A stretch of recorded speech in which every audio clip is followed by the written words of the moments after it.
Did you by any chance catch our episode on national libraries? We tried to define what national libraries are, and we looked at examples of national libraries around the world. We of course explored Nigeria's National Library in that episode. Well, we had the opportunity of visiting the National Library of Nigeria being constructed in Abuja, Nigeria's capital. It was sad to see that 11 years after being commissioned, the construction of the building has stalled. Next week, we'll show you a short report on the story of that important project. For now, here's something more positive. You might not be aware of a reading promotion campaign the National Library of Nigeria has been executing for the last 1 year in all the states in Nigeria. The 2017 campaign was closed at an event in Abuja.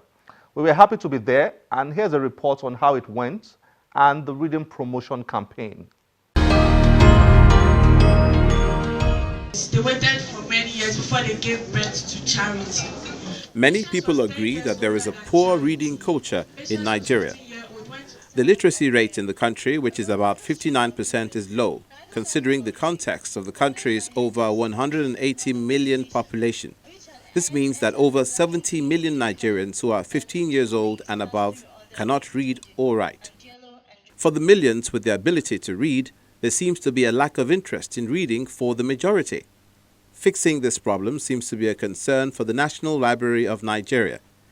In the last 1 year, the National Library's advocacy initiative, tagged Readership Promotion Campaign 2017, has been taken around the 36 states of Nigeria, the first time the campaign will be nationwide.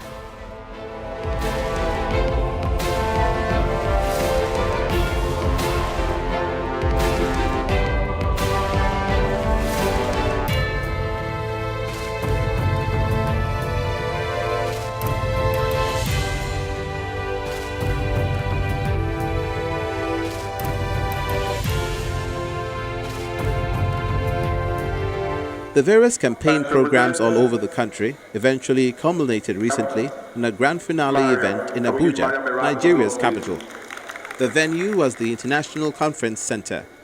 Various dignitaries, stakeholders, students and teachers gathered to be part of a rounding off of the 2017 campaign. The Director General of the National Library explained what the campaign is about. Leading world nations pride themselves on their promotion of reading. They see a high level of literacy as a major source of their competitiveness and social maturity.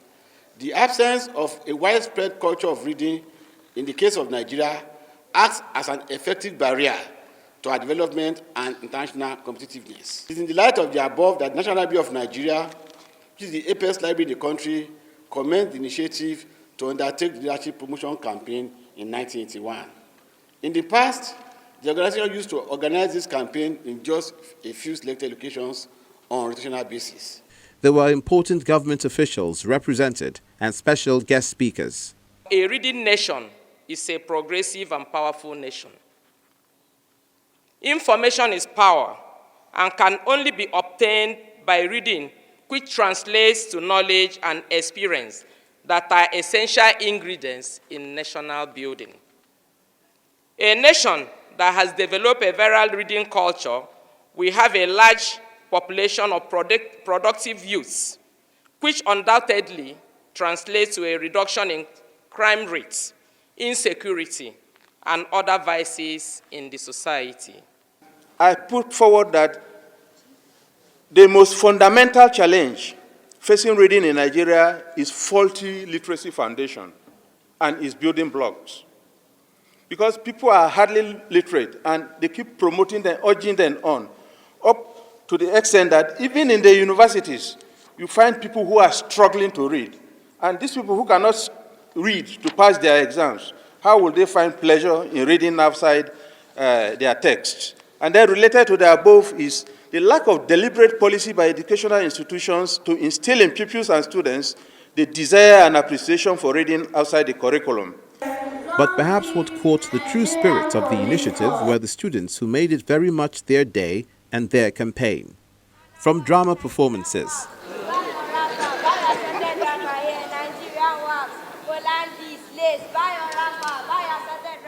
and a reading competition involving 9 schools. I was a bit late, so I sat at the back, which was better, for I was nervous like a young lass on her first date. As I sat down, the experience of 5 years came rushing in like a flood of turbid water, and I was dazzled by the bitter disappointment I had lived with for the past years. Looking at the beautiful city of Port Harcourt, the tall, colorful, well-trimmed flower lanes, and some couples with their families sitting on their balconies, smiling, eating, and drinking. At such instances, I stopped the car and looked at them, trying to figure out if they were truly happy, or if this was a flaunt of happiness, was a mask. It was all about being reminded of the need to get Nigerians literate and reading. The essence of this campaign is to bring reading culture to the doorstep of every home in Nigeria. And you should be with this campaign, you will know that reading makes a man. And we are not talking of reading in the Anglo-Saxon tradition of reading English. No, even most of us don't read what is produced in the country. I think the National Library has taken on a very important task. It's been going on for a while. The National Librarian and his team have gone around the country, different states, and they've held these programs, in all state capitals. Well, the campaign for readership in Nigeria is absolutely necessary at this point in time, because generally we acknowledge that education is power, knowledge is power. Today's event has been very, very good. It enlightens us to know more about reading. It makes us to know that reading helps us morally and every part of our education. The Readership Promotion Campaign is not a one-off campaign. As the 2017 edition ends, preparations for the 2018 edition begins with a single objective of making Nigeria a reading country. That's a commendable campaign for a country like Nigeria. Let's hope that the National Library and other stakeholders will continue to drive the idea of developing a reading culture in the country. It is no coincidence that the most developed countries in the world have a culture of reading. Before we go, here's something to ponder on. Former U.S. presidential candidate Hillary Rodham Clinton has been in the news lately due to her upcoming book titled What Happened. The book is her account of events before, during, and after the last U.S. presidential election that produced Donald Trump as the current U.S. president. The whole idea of writing the book, the timing of its release, and all the promotional efforts to launch it are exemplary.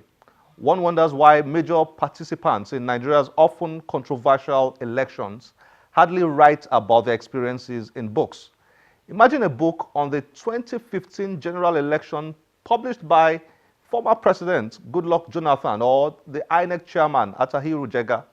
Well, maybe they are already writing them, but as Mrs. Clinton is showing us, it's better to strike while the iron is hot. I hope you have enjoyed today's episode. As always, we'll be happy to have you on any of our social media platforms displayed on your screen. I am Olakunle Kasumo. Remember, one great book can change your life. Bye-bye.